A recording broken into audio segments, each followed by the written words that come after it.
Olá, pessoal. Bom dia, boa tarde, boa noite, né? Estamos aqui para dar início à nossa disciplina de emergências psiquiátricas. Sou Valfrido. Vocês terão essa disciplina comigo e a professora Camila. Estaremos juntos agora nessas próximas aulas, né, para falar sobre situações de emergência que envolvem os serviços de psiquiatria e os serviços do psiquiatra no Hospital Geral, eventualmente.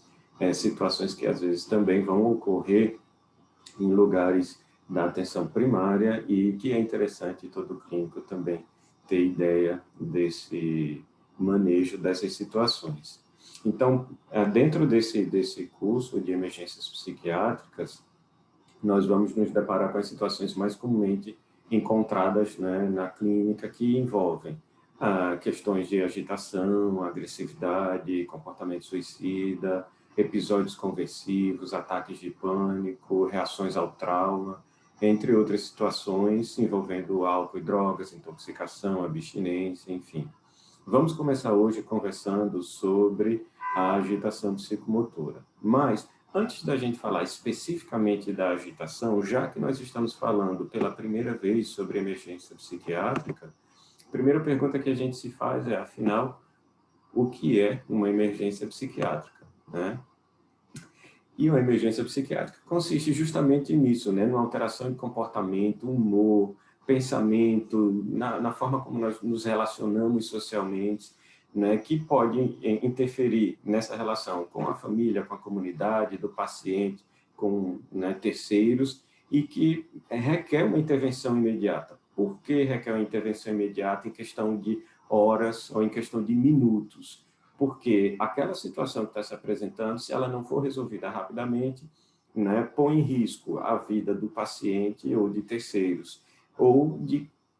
tem o risco de não só de morte, como de provocar uma lesão grave, né, com consequências graves. Então, a emergência psiquiátrica, como uma emergência, é uma situação médica que coloca a pessoa ou terceiros em situação de risco de vida ou de um dano grave à sua saúde ou à integridade de terceiros. Dentro desse contexto, na psiquiatria, alterações comportamentais que envolvem alterações de pensamento, humor e relacionamento entre as pessoas. Então, o que a gente vai observar no atendimento em serviços de emergência na psiquiatria, na verdade, não vai chegar só questões de emergência de fato, vão chegar questões que poderiam ser resolvidas em outro contexto. E aí a gente precisa lidar com essa situação e identificar o que seria para realmente estar sendo atendido na emergência e o que deveria ser atendido num outro ambiente, no ambiente ambulatorial, por exemplo. Então, as situações que a gente se depara na emergência psiquiátrica podem ser situações eletivas, em que essa rapidez não é fundamental para a resolução da questão, né, como seria no caso de um quadro ansioso mais leve, ou uma pessoa que procura a emergência para poder repetir uma receita, porque a sua medicação acabou, quer tirar alguma dúvida sobre algum efeito colateral, sobre o medicamento que está tomando, que não é bem uma emergência em si, né? É uma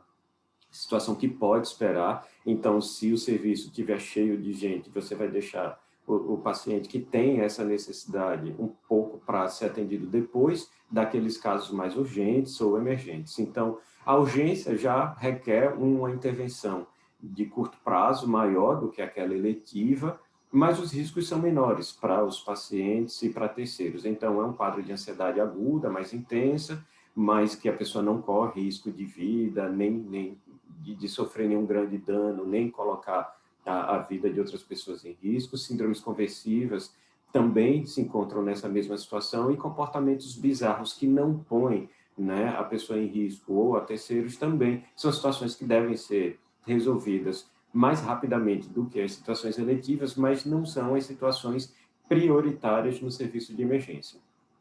As situações que mais se encaixam com a definição de emergência psiquiátrica em si envolvem episódios de violência, seja autoagressão, suicídio, tentativa de suicídio ou heteroagressão, não é? Agitação psicomotora com comportamento violento, destruindo objetos ou pessoas, machucando pessoas. Então, essas situações sim requerem uma intervenção muito mais rápida. ou situações que põem o paciente num risco social grave, uma exposição moral muito grave, e que precisa, né, sofrer uma intervenção muito rápida para que aquela situação não complique a vida do paciente ou daqueles terceiros que estão envolvidos na situação. Então, dentro dessas situações que requerem um acompanhamento mais rápido, como a gente colocou, situações de agitação psicomotora, risco de vida para si e para os outros, então risco de homicídio, risco de suicídio, um estupor grave, que também põe o paciente numa questão de risco de vida, porque ele pode não se alimentar, não se hidratar e ter complicações clínicas por conta desse estado estuporoso que ele se apresenta. Então, a gente precisa definir quando recebe um paciente num contexto de emergência, se de fato a situação é de emergência, se é uma urgência, e a gente tem uma hierarquia nesse atendimento, ou se é uma situação eletiva que pode esperar mais tempo até que toda a situação do serviço, do ambiente, que seja mais grave, né, que ponha mais risco na vida do indivíduo, né, seja resolvido. Então, quando a gente fala em emergências psiquiátricas, a gente precisa lembrar que são situações muito frequentes em serviços em geral. 4% de todos os atendimentos médicos de emergência são especificamente, né, de alterações psiquiátricas comportamentais. Dessas, um terço dos atendimentos, né, ocorrem por conta de avaliação de risco de suicídio, então é uma coisa muito frequente, a gente vai falar sobre isso em outros momentos, e um pouco mais da metade dos atendimentos ocorre em pessoas que já têm história de transtorno mental, e muitas vezes, né, também, mais da metade dos casos, a gente tem critérios para internação do paciente que se apresenta, chega ao serviço de emergência psiquiátrica com um quadro de emergência. Então, é comum acontecer uma emergência psiquiátrica em serviços em geral. Acontece muitas vezes por conta de risco de vida para si, risco de suicídio, mas também agitação psicomotora e heteroagressividade. Normalmente são pessoas que têm história de transtorno mental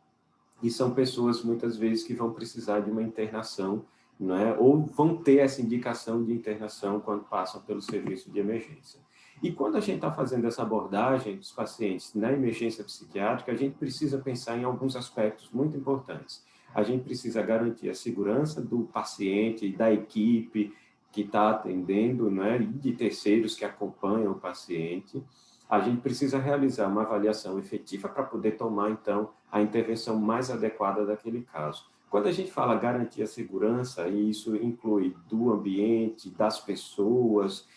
que estão envolvidos no serviço e dos acompanhantes, a gente quer dizer que uma emergência psiquiátrica, a gente precisa prestar atenção até na disposição dos móveis, na posição da mesa, da cadeira, ver quais são os objetos que estão em cima, né, da escrivaninha, aonde você repousa a documentação para poder fazer as anotações, o prontuário do paciente.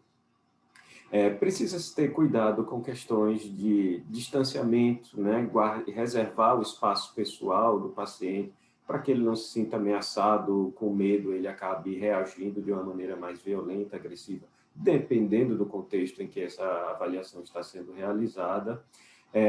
O ideal, se essa avaliação envolve um risco de comportamento agressivo, agitação psicomotora, seria também que esse atendimento não fosse feito numa sala em total isolamento, onde o avaliador estivesse sozinho com o paciente e outras pessoas da equipe também pudessem estar próximas para poder intervir, caso necessário, para a segurança do paciente e da própria equipe. Então,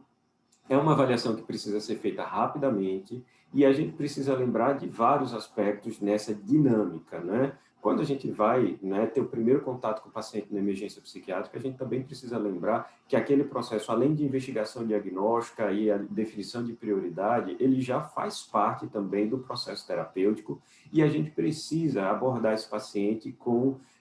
um senso de acolhimento, né, de compreensão e respeito àquela pessoa que está sofrendo com uma alteração de comportamento, do humor, enfim, prejuízo do juízo de realidade, para que a gente possa estabelecer uma conexão de confiança e respeito que já gere uma mudança de postura do próprio paciente durante a avaliação e a gente possa fazer as duas coisas ao mesmo tempo, a investigação diagnóstica, ao passo que a gente está fazendo uma aliança terapêutica que já vai ajudar a melhorar o estado, mental, emocional daquele paciente que a gente está avaliando. Então, quando a gente se depara com um caso na emergência, né, sabemos, já fizemos uma avaliação para ver a prioridade, se é um caso de emergência, urgência, um caso eletivo, a gente passa, então, para investigar, se questionar, né, 3 situações principais. Aquele caso é um caso de causa orgânica. Quando a gente fala causa orgânica, a gente quer dizer, é uma situação médica não psiquiátrica que está provocando alteração de comportamento, um TCE, é um distúrbio hidroeletrolítico, é uma sepse, né? É um quadro de encefalite, né? É um quadro epilético. O que é que está acontecendo com aquele paciente? Pode ser uma situação não psiquiátrica que responde àquela alteração de comportamento, porque aí as medidas a serem tomadas vão seguir um caminho, um direcionamento diferente. Esse paciente está com alteração de comportamento por conta da sua relação com o uso de álcool ou outras drogas, ele está intoxicado, é um episódio de abstinência, porque a abordagem também vai ser específica para situações como essas, ou é um transtorno psiquiátrico já crônico, o paciente com quadro psicótico, esquizofrenia, um paciente bipolar, é um paciente com retardo mental que está apresentando um comportamento mais agressivo porque está muito assustado, né? É um paciente demenciado que está fazendo um quadro de agitação, é um transtorno de humor, né, bipolar ou depressivo, e o paciente deprimido está estuporoso, ou é uma tentativa de suicídio, é um transtorno de personalidade, porque são situações que a gente vai se deparar de transtornos psiquiátricos mais comumente envolvidos com situações de emergência. A gente vai ver paciente com quadro de transtorno de humor, seja depressão, seja bipolar, pacientes com alteração de relacionamentos e pode ter aí um comportamento agitado ou um risco de suicídio, dos transtornos de personalidade, muito comum, né? Pode ser um quadro de psicose, onde a esquizofrenia seria o quadro mais comumente associado a essas circunstâncias, ou o principal, o que mais chama atenção, e exige esse diagnóstico diferencial. Muitas vezes é uma combinação dessas circunstâncias. Às vezes é um paciente alcoolizado que sofreu um acidente, teve um TCE, e a gente precisa abordar primeiro a questão orgânica, em seguida avaliar, investigar o grau a gravidade desse uso ou abuso de álcool, investigar outras drogas, investigar, inclusive, quais as motivações para aquele comportamento abusivo ou dependente, se tem comorbidades psiquiátricas associadas a isso, porque às vezes as situações elas se combinam, né, e há uma associação ao invés de ser apenas uma coisa isolada, mas didaticamente a gente precisa entender que temos que fazer essa diferenciação entre esses 3 aspectos para poder tomar a decisão correta em relação ao acompanhamento desses pacientes. Então, lembrar disso, né? Abordar o paciente formando um vínculo de confiança e respeito para melhorar a relação médico-paciente, sendo acolhedor e perceber e reconhecer o sofrimento da pessoa que passou por uma situação que culminou com essa necessidade de um atendimento no serviço de emergência psiquiátrica, é muito importante. Então, a gente precisa sempre lembrar que, seja um quadro de agitação psicomotora, seja um quadro de tentativa de suicídio, né, a gente precisa abordar esse paciente com muito respeito, ouvir ativamente aquilo que ele está dizendo, essa escuta precisa ser atenciosa, a gente precisa tentar entender o contexto do paciente e como essa situação angustiante se desenvolveu até que culminasse com esse atendimento. Eventualmente, o paciente que a gente está recebendo na emergência psiquiátrica é um paciente que ele necessitou, ele procurou, ele viu a necessidade dele ser atendido, mas outras vezes ele foi levado por outras pessoas, familiares, né, transeuntes que se depararam com uma situação bizarra acontecendo na via pública, polícia, corpo de bombeiros. Então, não necessariamente o paciente que a gente está atendendo, ele procurou espontaneamente ajuda. Então, isso também pode fazer com que haja uma divergência, uma diferença no modo como esses pacientes se relacionam com a equipe de saúde que está acolhendo, que está abordando o próprio no serviço, porque ele pode reconhecer que a presença dele no serviço de emergência médica, psiquiátrica, né, seja inadequada, seja, né, desnecessária, e a sua abordagem a ele seja desnecessária, e pode agir com certa agressividade, hostilidade com você. Você precisa entender esse contexto, né, procurar saber quais motivos, né, levaram o paciente a desenvolver tanta raiva, frustração, e indignação, ao ponto de outras pessoas também terem trazido o paciente para esse serviço de emergência. Então, é importante que a gente ouça com atenção, contextualize o quadro, tente acolher o sofrimento do paciente e desenvolva uma relação terapêutica de confiança, porque assim a gente vai ter uma maior cooperação do paciente, a gente vai ter uma melhora já de alguns comportamentos que são inadequados ou violentos ou agressivos com a nossa própria abordagem, né? Tem uma máxima que fala que o principal remédio do paciente é o médico, é a equipe de saúde que está abordando esse paciente. Então, o modo como a gente se relaciona com ele determina muito coisa na evolução desse atendimento, dessa abordagem. Então, quando a gente aborda o paciente, a gente tenta fazer essa conexão afetiva com ele, tentando entender quais são as motivações que levaram ao atendimento, sejam motivações que ele identifica claramente a necessidade ou identificado por outras pessoas, mas que desenvolveu um afeto ou um comportamento socialmente inadequado ou perigoso nesse paciente, esclarecer quais são os objetivos da avaliação que você está fazendo. Então, você se apresenta, você diz seu nome, qual é a sua função, o objetivo de que você está ali, não é procurando sempre ouvir empaticamente o que esse paciente está dizendo, e você sabe, né, que um dos seus objetivos ali é definir um diagnóstico contextualizado numa situação social específica daquele paciente, para que, a partir desse diagnóstico, você possa também efetuar um manejo mais adequado e específico para aquele caso, e assim ter uma abordagem mais efetiva, né, desse sofrimento que o paciente vem trazendo. Então, quando a gente está fazendo essa avaliação, a gente se pergunta, né, esse paciente está agitado ou em risco de heteroagressão, porque pode precisar dessa abordagem mais rápida. O problema que está levando a esse comportamento alterado é orgânico, é funcional, é um transtorno psiquiátrico, ou é uma coisa combinada, uma comorbidade entre um quadro orgânico, uma lesão, um TCE, e um transtorno psiquiátrico já anterior. E, a partir daí, você define, é seguro para o paciente permanecer no serviço de emergência psiquiátrica, ele precisa de uma atenção de hospital geral, é um paciente que precisa de uma abordagem, né, com recursos técnicos e exames complementares que você dispõe naquele local ou precisa transferir para outro local para poder ser melhor avaliado. Então, situações clínicas que envolvem alteração de nível de consciência, alteração dos sinais vitais, déficits neurológicos, que podem indicar um quadro de delírio, que é um quadro de confusão mental aguda, não é provocado por uma situação orgânica, mas que leva a essa alteração de comportamento, o paciente fica desatento, agitado, não é, com essa flutuação do nível de consciência. Então, assim você vai determinar qual é a melhor abordagem que o paciente precisa naquele momento, né? Então, se a situação for de agitação psicomotora, agressividade, que é, né, o motivo da nossa discussão nesse momento, né, hoje. Então,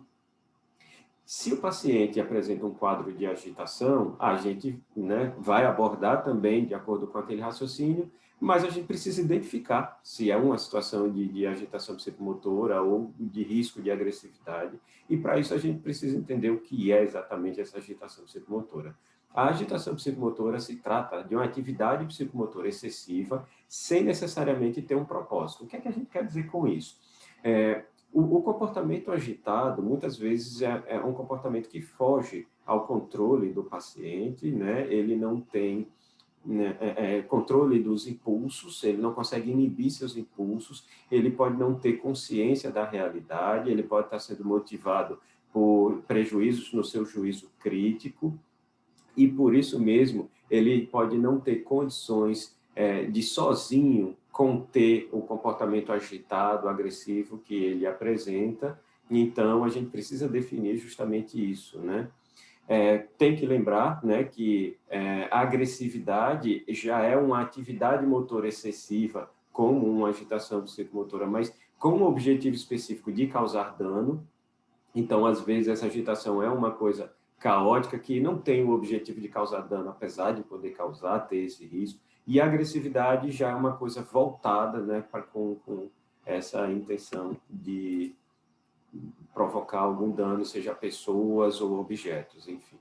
Então, quando a gente fala de agitação psicomotora, a gente precisa lembrar que é uma das situações mais comumente encontradas em emergências psiquiátricas. A gente falou que um terço das abordagens seria para risco de suicídio, mas a gente observa, né, que, dependendo do serviço, até metade dos casos que chegam à emergência psiquiátrica são devidas à agitação psicomotora. A prevalência média no Brasil, nas emergências psiquiátricas do Brasil, é de que 1/5 a 1/4 dos atendimentos sejam por agitação psicomotora. A pergunta que fica no ar é,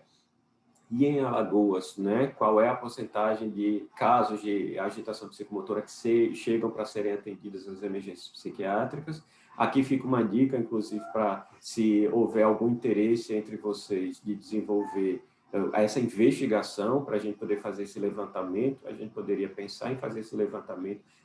na emergência psiquiátrica, a única emergência psiquiátrica que temos no estado de Alagoas, no Hospital Portugal Ramalho, e a gente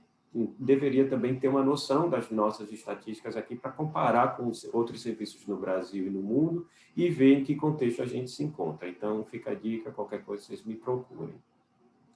Quando a gente fala de agitação psicomotora, né, como já comentamos antes, as principais causas que levam a esse comportamento agitado podem envolver condições físicas, intoxicação, abstinência por álcool, drogas ou algum transtorno mental.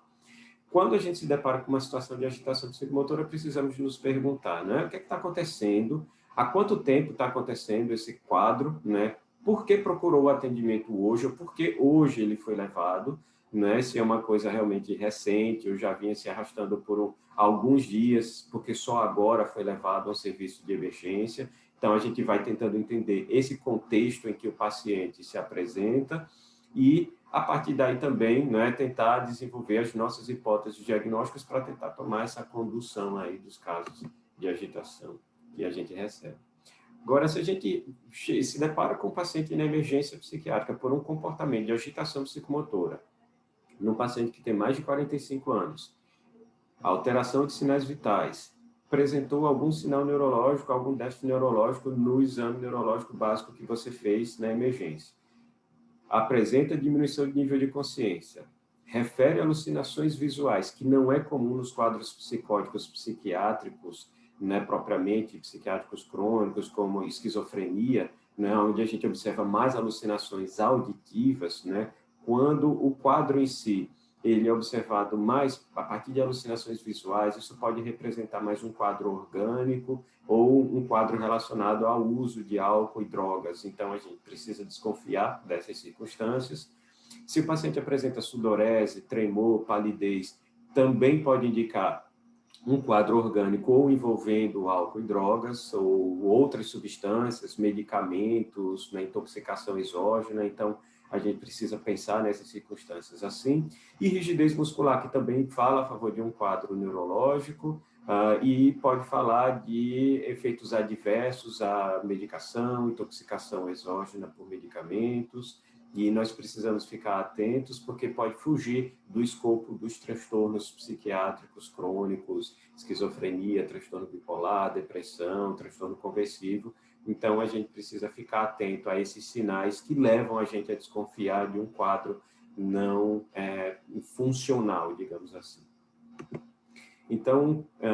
aqui só para ilustrar melhor quais são essas situações que podem estar envolvidas com um comportamento agitado e a gente se deparar numa emergência psiquiátrica, que envolve abuso de álcool, cocaína, ou abstinência de álcool, né, o uso de anfetaminas, alucinógenos, cola, então, substâncias, né, que podem levar a alteração de comportamento, quadros orgânicos com patologias intracranianas, né, TCE, né, AVC, seja uma doença degenerativa, um quadro convulsivo ou uma neoplasia, encefalites, e quadros, né, sistêmicos, que cursam com alteração de glicose, alteração metabólica, infecções, sepse, e lúpus também é um quadro sistêmico que muitas vezes cursa com alteração de comportamento, e a gente precisa sempre desconfiar dessas patologias quando nos deparamos com esse comportamento agitado na emergência. Quando a gente fala de quadros psiquiátricos que têm associação com comportamento agressivo, agitado, a gente observa esse comportamento principalmente em homens jovens, de uma, né, situação, às vezes, mais complicada, que está passando por um momento de estresse, porque não tem suporte social familiar, está desempregado, né? É uma pessoa que pode já ter um histórico de comportamento violento anterior, um histórico de abuso de substâncias, um quadro que começou precocemente, e pode ser um quadro que tem a ver com um transtorno de personalidade antissocial, né, psicopata, personalidade borderline, com problemas de relacionamento, que tem muito comportamento agitado, ou autoagressivo, com risco de suicídio, também com agitação, e quadros psicóticos propriamente ditos, onde a gente tem a esquizofrenia, quadros esquizofreniformes, transtornos psicóticos breves, ou psicose no quadro maníaco do transtorno bipolar, ou dentro de um quadro depressivo, né, que cursa bastante com comportamentos agitados, né? A gente se depara, né, pacientes com esse comportamento agitado, eles muitas vezes não têm noção do quadro que eles apresentam, são pessoas que deveriam estar em tratamento de longa data para um transtorno psiquiátrico, mas não aderiram ao tratamento medicamentoso, e aí não conseguem controlar seus impulsos, ou são pacientes psicóticos sem consciência de morbidade, que não estão usando medicação, reagudizaram do quadro, inclusive com alucinações auditivas,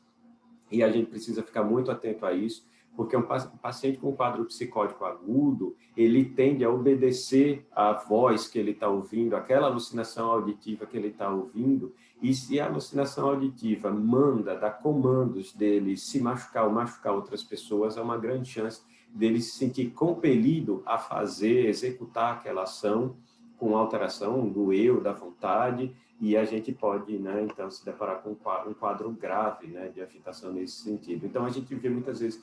casos de pacientes psicóticos em quadros agudos, né, desenvolverem comportamentos bizarros, autoagressivos, com lesão por arma branca, e a gente fica se questionando como a pessoa teve coragem de fazer aquilo, enfim. É importante ressaltar, né, que os pacientes psicóticos, em geral, eles não são violentos, agressivos, agitados, mas dentro do quadro da evolução, se eles não aderem ao tratamento, pode acontecer desse comportamento agitado, agressivo, se desenvolver nessas situações, mas não quer dizer que porque a pessoa tem um quadro psicótico que ela é agressiva, mas pode cursar com essa agressividade. Então, pessoas com transtorno de personalidade que têm baixa tolerância à frustração, baixa autoestima, tendem a projetar nos outros suas angústias, desenvolve comportamentos de raiva e irritabilidade com muita facilidade, também podem, né, cursar com esse risco de heteroagressividade, agitação psicomotora, e a gente precisa ficar atento a isso. Quando a gente fala de abordar um paciente com um quadro agitado, a gente precisa pesquisar alguns sinais no comportamento desse paciente que podem nos fazer pensar nesse maior risco de comportamento agitado ou de heteroagressividade a qualquer momento, né? Mesmo que ele esteja aparentemente mais tranquilo, a gente precisa ficar observando alguns sinais. Então, o paciente pode chegar trazido por outras pessoas. Quando vem um paciente que veio trazido pela polícia, pelos familiares, às vezes veio contido, amarrado com corda, algemado, a gente já observa que deve ter acontecido alguma situação agressiva, agitada, anterior, que exigiu que ele viesse contido para poder aceitar a abordagem, né, de tratamento e ser levado ao serviço. Então, já está contra a vontade dele ali, e isso pode indicar também um risco iminente dele apresentar um comportamento agressivo contra a equipe, ou familiares, ou pessoas próximas que o levaram para o atendimento. A gente fica, né, desconfiado de quadros assim. Pessoas que chegam para o atendimento de emergência e na recepção ficam andando de um lado para o outro, né, resmungando, olhando, né, com um olhar desviado, né, balbuciando palavras que não dá para entender, mas com ar de reprovação, ou aumenta o tom de voz com falar com alguma pessoa na recepção. Você sente que aquela pessoa precisa ser rapidamente atendida, porque é um grande risco dela vir a ter um comportamento violento, agressivo na recepção. E se faz isso no consultório também, você fica prestando atenção que precisa de uma abordagem rápida, né, nessa situação. Quando você está atendendo o paciente sentado, ele começa a se posicionar na ponta da cadeira, ele fica, né, cerrando o punho, batendo forte na mesa, aumentando o volume de voz, falando com você com um tom irritado, né? Fazendo ameaças, são olhando para trás como se estivesse ouvindo alguém conversar com ele que não está naquele contexto, ou se irritando com algum acompanhante familiar que o levou para o atendimento, você então já percebe que é um paciente que tem um sério risco de apresentar uma agitação psicomotora ali dentro do consultório, e você precisa, né, tomar providências rápido em relação a isso. Né? Quando acontecem situações como essa, de alto risco de agressividade, e agitação psicomotora, né, a qualquer momento, eu sugiro, inclusive, conversar com o paciente, abordando, acolhendo, procurando saber o que é que está acontecendo com ele, deixando ele desabafar, e já no início dessa conversa, você fazendo uma avaliação sobre a segurança de administrar uma medicação que contém um pouco mais essa agitação psicomotora, essa agressividade, o comportamento violento, você oferecer ao paciente um comprimido de antipsicótico que possa, inclusive, ao longo da avaliação que você está fazendo, já ser absorvido e reduza o intervalo, né, até que essa medicação faça efeito, para poder você ter uma abordagem mais rápida desse paciente. Se o paciente aceita essa medicação via oral, esse comprimido de antipsicótico, que ajudaria a aliviar aquele quadro, caso seja um quadro psicótico, né? Enfim, a gente precisaria pensar nessa abordagem, porque o quanto antes você conseguisse fazer essa medicação via oral, mais interessante. Por que eu digo isso? Alguns quadros, como a gente falou, eles podem melhorar da irritabilidade com a conversa, mas se você se depara com uma situação em que o paciente tem um prejuízo do juízo crítico, dificilmente, né, ele vai se manter estável durante todo o tempo, e ele pode, né, por conta da psicose eventual que ele já tem trazido esse quadro psicótico crônico, né, mais cedo ou mais tarde voltar a ficar agressivo, irritado, agitado, e aí você vai contribuir, inclusive, para o tratamento da patologia de base, ofertando esse medicamento antipsicótico o quanto antes. Mas isso é uma coisa que, enfim, para a gente conseguir isso, vai depender justamente desse contexto todo. Você já providenciou um ambiente seguro para o atendimento, mantendo um distanciamento adequado desse paciente, nunca dando as costas para ele, falando com ele com tranquilidade, uma expressão facial neutra, um tom de voz acolhedor, mais firme, né, sem demonstrar medo ou raiva, né, contrariado com o paciente, sem fazer movimentos ou gestos bruscos, nem colocar as mãos para trás para esse paciente não ficar desconfiado, porque se for um quadro psicótico, por exemplo, todo movimento que você faz, o paciente pode, não é, desconfiar de você, achar que ele está sendo vítima de uma emboscada, de uma armadilha. Então, é interessante que você deixe claro para o paciente que você está ali para ajudá-lo e, ao mesmo tempo, dentro das suas ações, dos seus gestos, você tenha gestos que sejam mais contidos e mais fáceis de identificação do paciente, para ele também se sentir seguro. Se tiver algum objeto cortante, você retira, e você, então, vai conversando com o paciente, acolhendo, procurando saber o que foi que aconteceu com ele. E uma vez percebendo, né, que o paciente vai melhorando, você, né, dentro do contexto da hipótese diagnóstica que você formulou, tenta oferecer uma medicação via oral para poder ajudar a tranquilização dele de uma maneira mais rápida.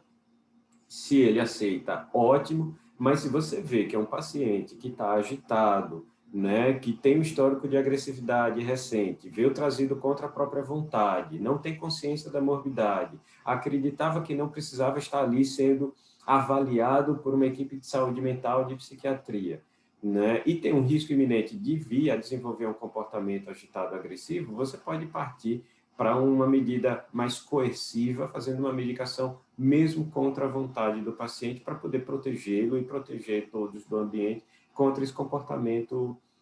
agressivo. E para isso, muitas vezes você vai precisar lançar mão de uma contenção física, para que você possa administrar a medicação, muitas vezes, e para proteger o paciente, a equipe, até que essa medicação, essa contenção química faça efeito, e você, então, possa liberar o paciente dessa contenção. Então,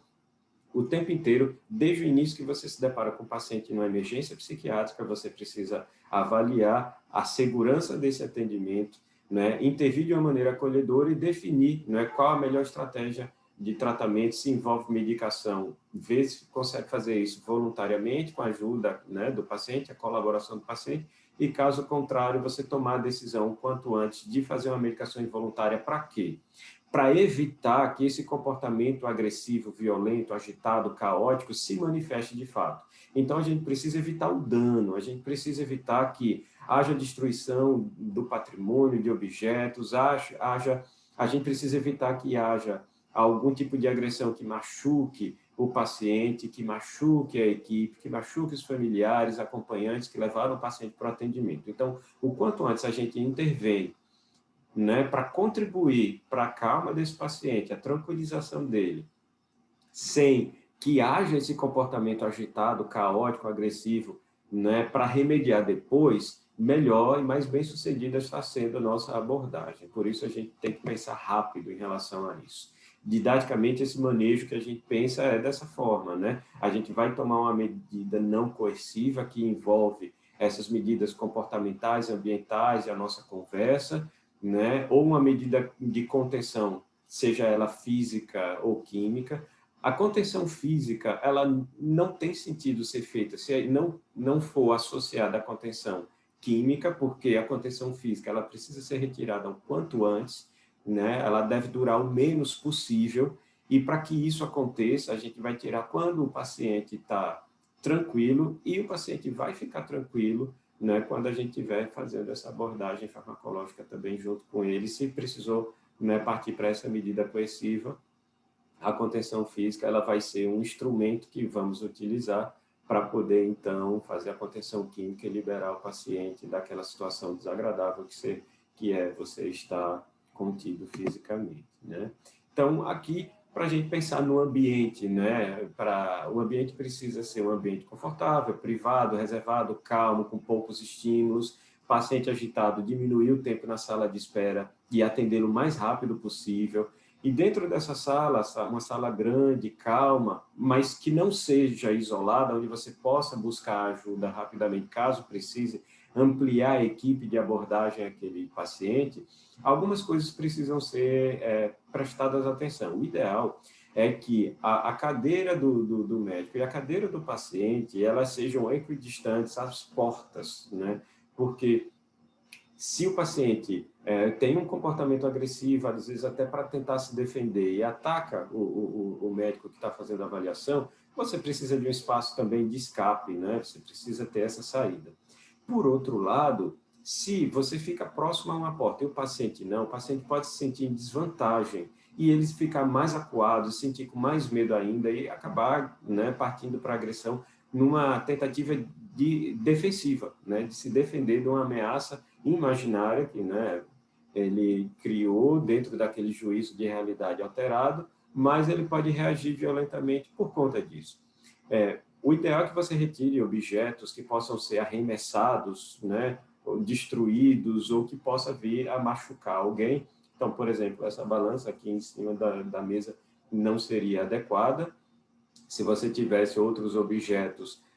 perfuro-cortantes, também não deixar à vista do paciente para que não possam ser usadas como armas. Então, lâminas, bisturis, agulhas, né? Até retirar canetas e grampeador e coisas que possam ser arremessadas dessa forma, usadas como objeto, né, de uma arma, elas precisam ser retiradas. Então, o ideal é que a mesa esteja limpa. E também, quando você está avaliando um paciente que tem um certo grau de desconfiança, que pode vir a desenvolver um quadro de agitação psicomotora por conta da desconfiança que ele está apresentando, o ideal é que você evite fazer anotações, porque o paciente pode se sentir incomodado, desconfiado mais ainda das anotações que você está fazendo, achar que aquilo dali é algo para prejudicá-lo, e isso daí poderia até atrapalhar nessa relação entre vocês e o paciente ficar mais agressivo. Então,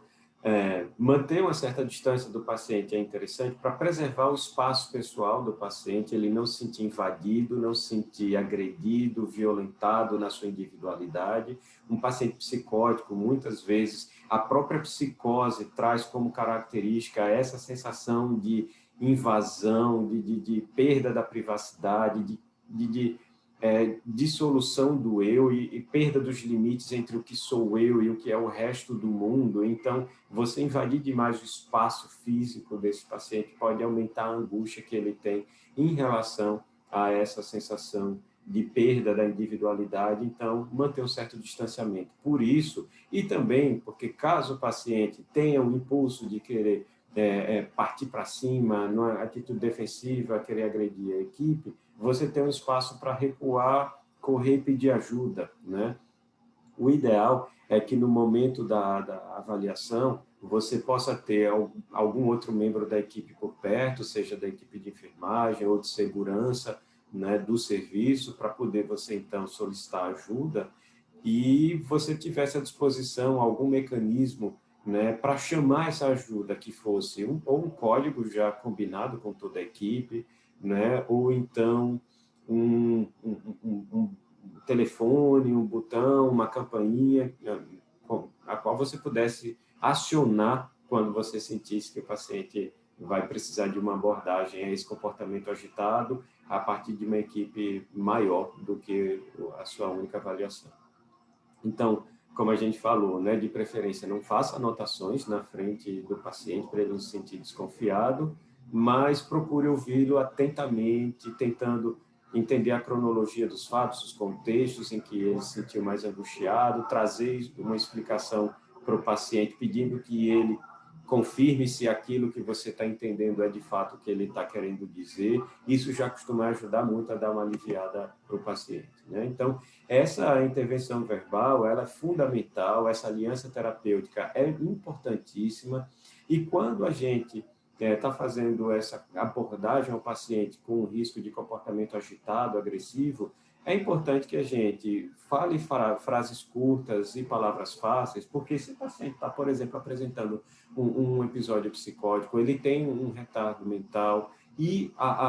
o não entendimento do contexto da situação em que ele se encontra pode aumentar a ansiedade, o medo dele, e ele reagir agressivamente a partir desse medo. É importante que você esclareça a situação para ele, explique o que é que está acontecendo, quem é você, o que você está fazendo, mas que isso seja feito com frases de fácil entendimento, palavras fáceis e frases curtas, para que o paciente possa ter uma facilidade de entender esse contexto, né? E, a partir daí, você tente verbalizar o contexto em que tudo isso está acontecendo para o paciente também entender melhor, né, essa situação. Então, sempre pergunte ao paciente qual é o motivo que está, né, fazendo com que ele desenvolva esse comportamento mais agitado, agressivo, desconfiado, né? Muitas vezes você perguntar o que traz o paciente ali pode não ser adequado, porque se o paciente for espontaneamente, ok, ele quer aquela ajuda, mas se você pergunta o que o trouxe ali, quando ele não quis, ele achava que não era adequado ele estar ali, ele pode ficar com mais raiva. Então, tente se conectar a essa expressão afetiva do paciente, procurando entender os motivos pelos quais ele desenvolveu determinado afeto e está com o humor irritado, está expressando raiva, frustração, como aquilo está acontecendo na hora. Então, seja claro, conciso, objetivo, determine quais são as regras também desse atendimento, né? Fale empaticamente, acolha o paciente, mas deixe claro que comportamentos violentos ali não são adequados, né? E, a partir daí, não é, já respeitando o espaço do paciente, mantendo uma certa distância, ouvindo atentamente, sem provocá-lo, estabelecendo esse contato verbal acolhedor, compreensivo, terapêutico, de maneira clara, fácil entendimento, conciso, identificando quais são os desejos e sentimentos no atendimento que o paciente, né, tá passando. Se for o caso, concorde com o paciente naquilo que ele está trazendo, ou concorde em discordar do paciente. Não tente impor suas verdades para o paciente, que pode não compreender aquilo, se sentir ameaçado, afrontado e acabar desenvolvendo comportamento agressivo por conta desse enfrentamento que você traçou. Procure não enfrentar, né, o paciente dessa forma, contrariando, mas concorde em discordar, né? Concorde que nem tudo que o paciente está falando ali você está de acordo, mas você compreende que ele tem um ponto de vista diferente do seu, por mais que você não concorde com esse ponto de vista, E, a partir dessa abordagem, dessa contextualização, e tentando entender o que é que o paciente está passando, procure oferecer alternativas para melhorar a angústia dele, né, soluções para aquela situação que ele se encontra, que isso também costuma ajudar o paciente a diminuir sua angústia, sua ansiedade e aumentar a sua colaboração com o atendimento. Agora, se isso não funciona e o paciente, você percebe que precisa fazer uma contenção, né, física desse paciente para poder administrar uma medicação contra a vontade dele, observe que para fazer isso você precisa de uma equipe ampliada, você não vai fazer essa contenção sozinho. O ideal é que hajam pelo menos 5 pessoas envolvidas nesse processo, 4 delas vão ser responsáveis por contenção dos membros superiores e inferiores, uma quinta pessoa é o responsável por conversar com esse paciente, né, e explicar para ele o que está acontecendo, procurar dizer para ele que está ali para ajudar. Muitas vezes, só o fato de ter se formado esse círculo ao redor do paciente, que pode, né, culminar com uma contenção física, mecânica, no leito, o paciente já dá uma inibida nesse comportamento violento, consegue perceber que, né, aquele comportamento não vai prosperar, e isso ajudar a colaboração dele, mas, uma vez tomada a decisão da contenção, evolua para a contenção, não volte atrás, porque aí você faz a administração da medicação e, uma vez percebendo o paciente tranquilizado, você libera o paciente da contenção. É importante que isso seja definido com critério, porque você decidiu fazer essa contenção, isso precisa ficar anotado em prontuário. O quanto antes você precisa avisar a família, explicar o contexto e a necessidade de se fazer esse procedimento. Sempre a contenção tem o objetivo de proteger o paciente de se machucar com um comportamento agitado, agressivo, ou também de proteger a equipe. A administração da medicação ajuda a conter esse quadro de agitação, tratando o quadro de base, muitas vezes, o quadro psicótico, esquizofrênico, maniforme, que o paciente, né, tem, e por isso desenvolveu esse comportamento mais agitado. E uma coisa precisa, né, ficar claro. Durante essa abordagem com essas 5 pessoas, onde um é responsável por conversar com o paciente e as outras 4 por conter os membros, né, às vezes, o paciente desenvolve uma empatia melhor com outro membro da equipe que não aquele que tinha sido escalado inicialmente para fazer esse diálogo. Nesse caso, a gente precisa rapidamente ter a decisão de mudar o papel dentro da equipe, daquela pessoa que vai fazer a contenção, né, para passar essa abordagem para aquele membro que desenvolveu uma melhor relação com o paciente se sentiu mais tranquilo de conversar com aquele membro, e assim proceder à contenção com a abordagem sendo feita, o diálogo sendo feito por essa outra pessoa que não é inicialmente escalada, né? Isso pode acontecer. Uma vez contendo, a pessoa que é responsável por manter o diálogo com o paciente e tomar a decisão da contenção é a pessoa que fica responsável para proteger a cabeça e as vias aéreas desse paciente, enquanto os outros membros que não estão se comunicando com o paciente diretamente são as pessoas que vão ser responsáveis por conter e imobilizar os membros superiores e inferiores para que o paciente seja levado para a cama e aí ele seja, né, contido mecanicamente. Então, essa contenção no leito, o ideal é que não seja feito em maca, o ideal era que fosse feito num leito, inclusive, que pudesse ser mais pesado, fixo, para que não houvesse risco do paciente virar essa maca, por exemplo, que é mais leve, né, e acabar caindo e se machucando. A contenção precisa acontecer de forma que você preserve, né, a perfusão das extremidades para que não haja nenhuma obstrução, né, vascular que possa levar a complicações, né, desse membro que ficou garroteado, que não deve acontecer esse garroteamento, mas deve acontecer uma contenção firme para que o paciente também não se solte e acabe se machucando, porque, né, algum desses membros acabou sendo solto. Precisa de um leve elevação desse decúbito dorsal para não haver risco de broncoaspiração, né, desse paciente. O paciente, uma vez contido, nunca pode ficar sozinho, ele tem que ficar sendo observado constantemente por algum membro da equipe. O ideal é que sejam aferidos os sinais vitais a cada 15, 20 minutos, enquanto o paciente estiver contido, e essa contenção não deveria durar mais do que 2 horas. Há risco de tromboembolismo pulmonar, né, de se desenvolver com a manutenção prolongada dessa contenção no leito, e isso não é adequado, aumenta o risco de morte desse paciente, a gente não deve deixar isso acontecer, e o paciente precisa, né, manter sua dignidade, mesmo contido, ele tem que ter uma pessoa por perto para ajudá-lo com os sinais vitais e para manter o conforto, né, desse paciente, né, um paciente que eventualmente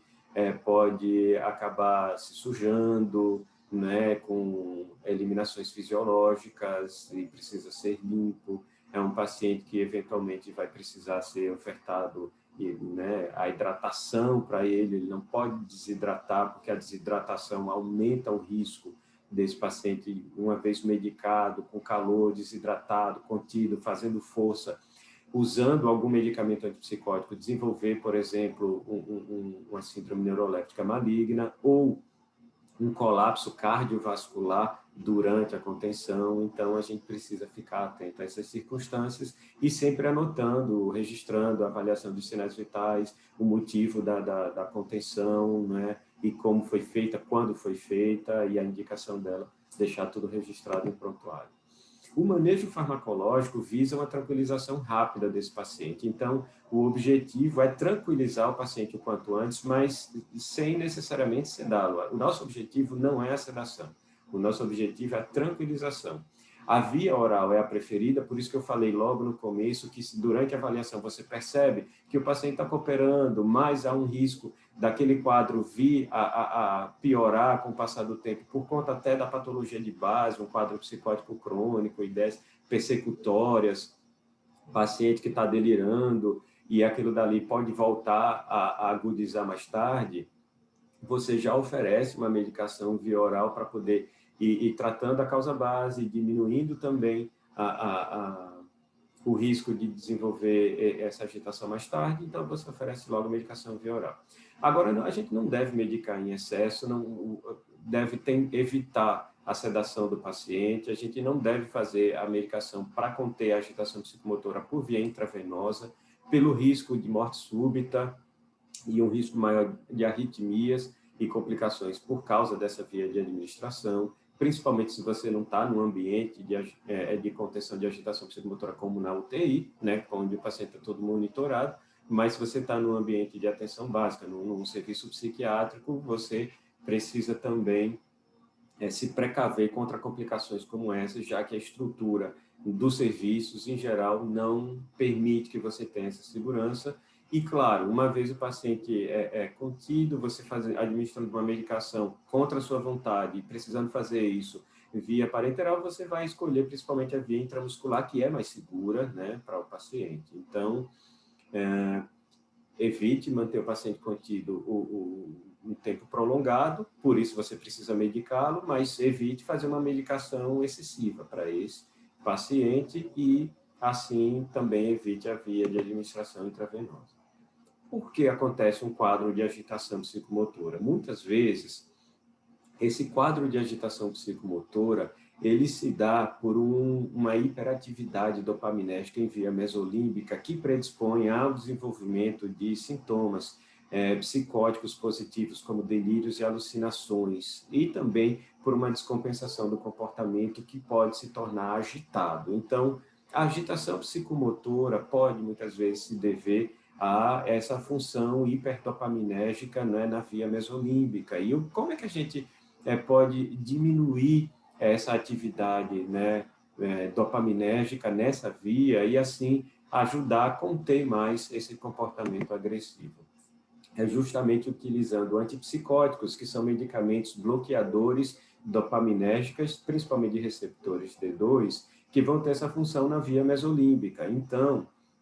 quando a gente fala de antipsicóticos, nós temos antipsicóticos típicos e atípicos. Os típicos são assim chamados por terem especificamente essa função bloqueadora dopaminérgica, né, antagonista D2, que leva ao bloqueio de várias vias dopaminérgicas cerebrais, tanto a mesolímbica, mas vai acabar também bloqueando vias nigrostriatais, promovendo sintomas extrapiramidais, que são efeitos adversos de movimento, como distonias, acatesia, parkinsonismo, e assim, né, você vai conseguir conter o comportamento agitado com esse bloqueio D2. Porém, se você puder administrar um antipsicótico atípico, você vai ter uma possibilidade de conter, né, essa hiperatividade dopaminérgica de via mesolímbica, mas sem afetar tanto outras vias que não deveriam ser afetadas e diminuir a propensão a efeitos colaterais extrapiramidais.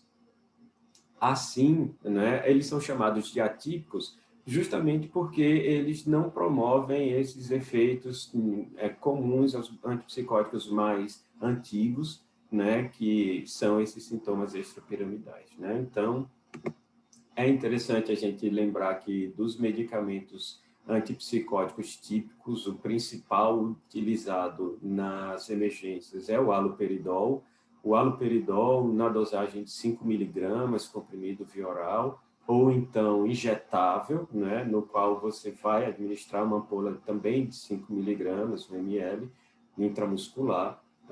para que esse paciente tenha uma tranquilização mais rápida, já que a medicação via oral pode demorar de 1 a 4 horas para fazer o efeito, ter o pico da ação. Você pode ter uma ação mais rápida com a administração intramuscular. Esse é o objetivo também, muitas vezes, de você fazer uma via intramuscular, que é para poder ajudar o paciente mais rapidamente. Por outro lado, você tem uma chance grande do paciente desenvolver síndrome extrapiramidal, como, por exemplo, a distonia, que é um efeito colateral muito desagradável. Vou passar um vídeo para vocês observarem aqui como a distonia pode acontecer, distonia aguda. Que a distonia é o quê? É uma contração muscular, um espasmo muscular que é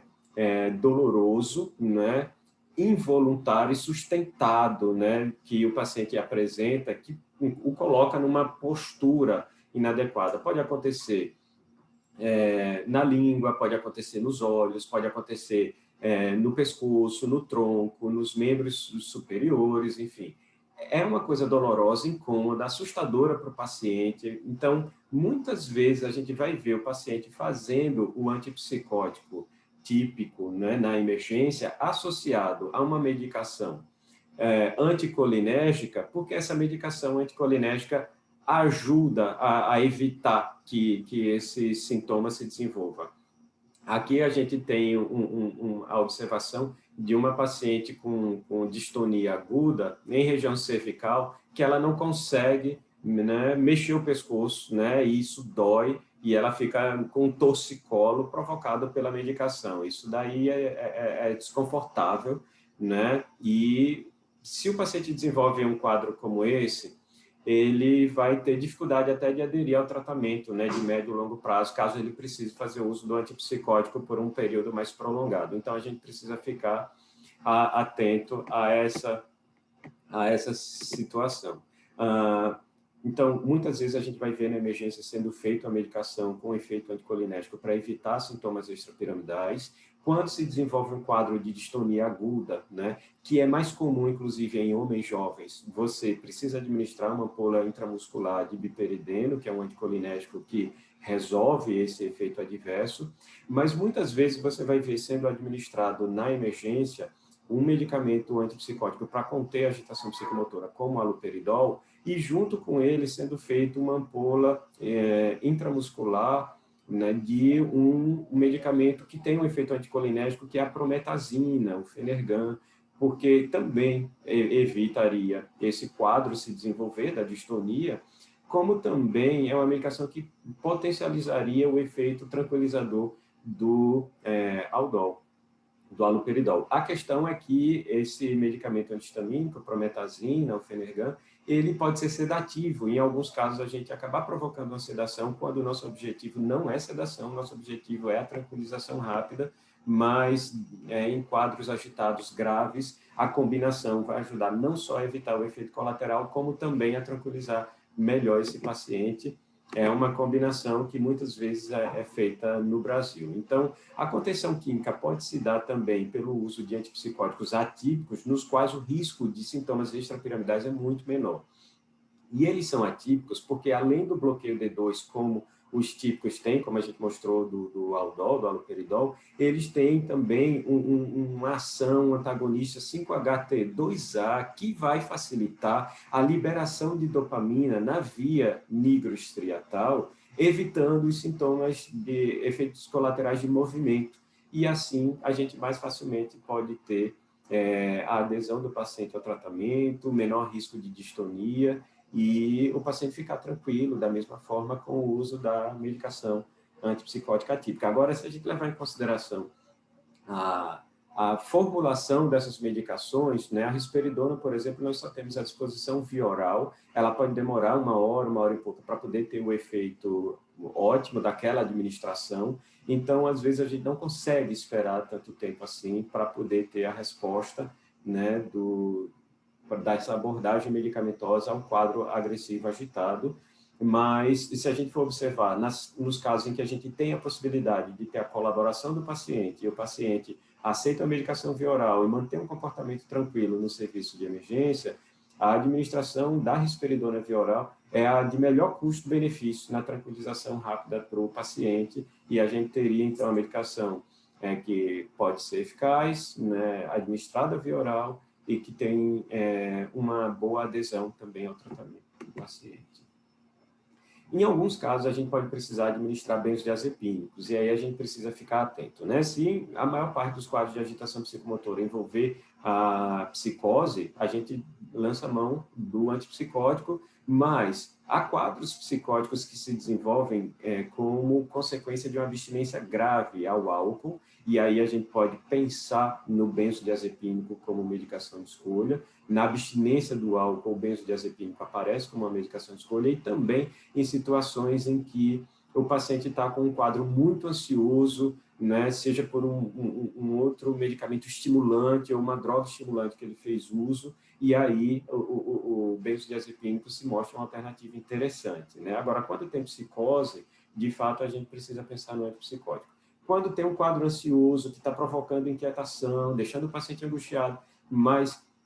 não chega a perder contato com o juízo de realidade, essa ansiedade, pode ser administrado o benzodiazepínico, e à disposição nós temos várias alternativas, desde o diazepam, que tem um efeito via oral mais rápido, né, em cerca de 30 minutos, e tem uma meia-vida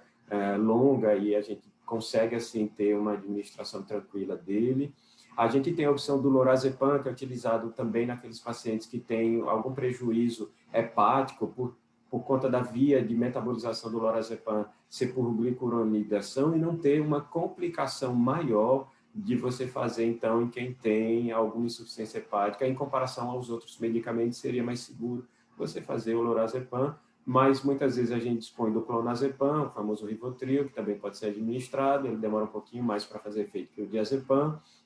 Então, depende muito da circunstância que a gente está avaliando. E uma outra medicação que tem um efeito curto, uma meia-vida curta, mas que tem um início de ação muito rápido e que pode ser administrado também, é o midazolam, né, que é o do Hormonide, que tanto pode ser feito via oral quanto intramuscular. E para vocês terem ideia de como, hoje em dia, né, pela primeira vez a gente teve o lançamento de uma diretriz brasileira de manejo de comportamento agitado, seja um manejo não farmacológico quanto farmacológico,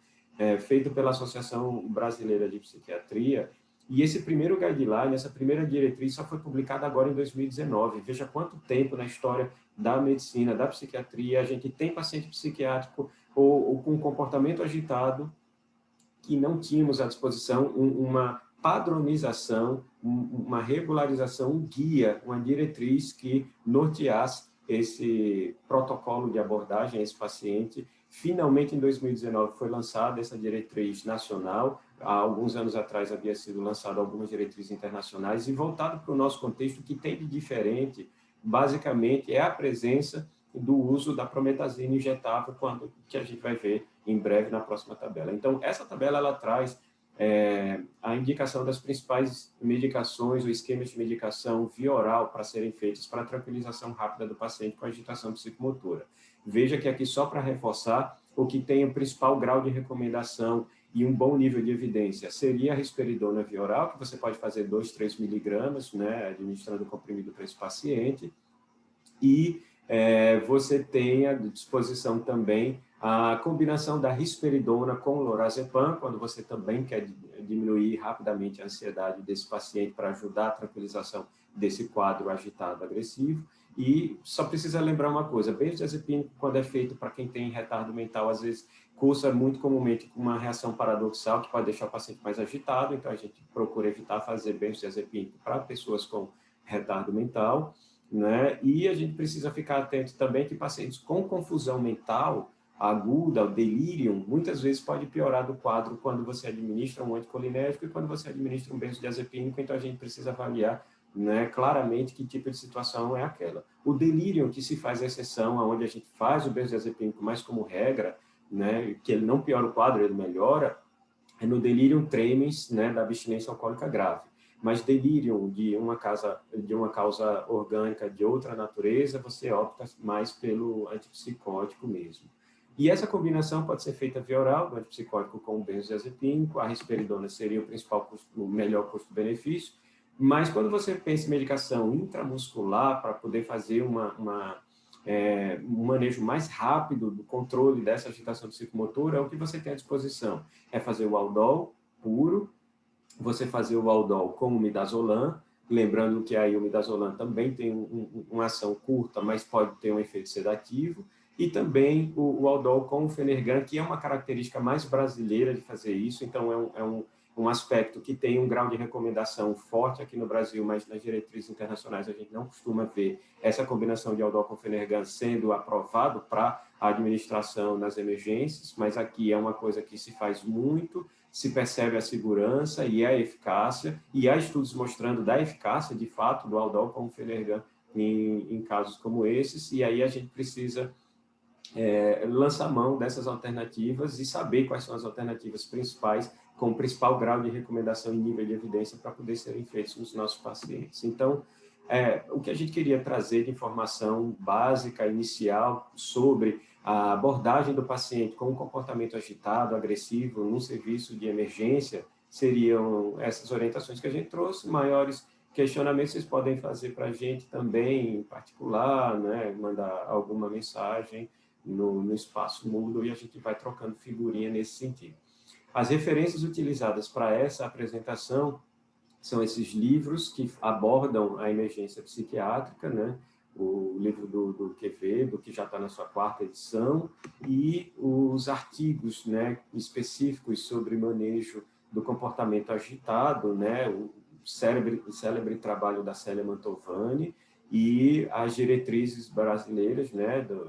do manejo da agitação psicomotora, aqui trazendo a parte 2, que é a abordagem farmacológica, mas a parte 1 também, que traz a abordagem não farmacológica e que resgata muito do que está descrito, por exemplo, nesse artigo da Célia Mantovani, que eu recomendo fortemente que vocês leiam, tanto as diretrizes quanto o artigo da Célia. Bem, era isso que eu queria trazer de informação para vocês. Um abraço, até o nosso próximo encontro.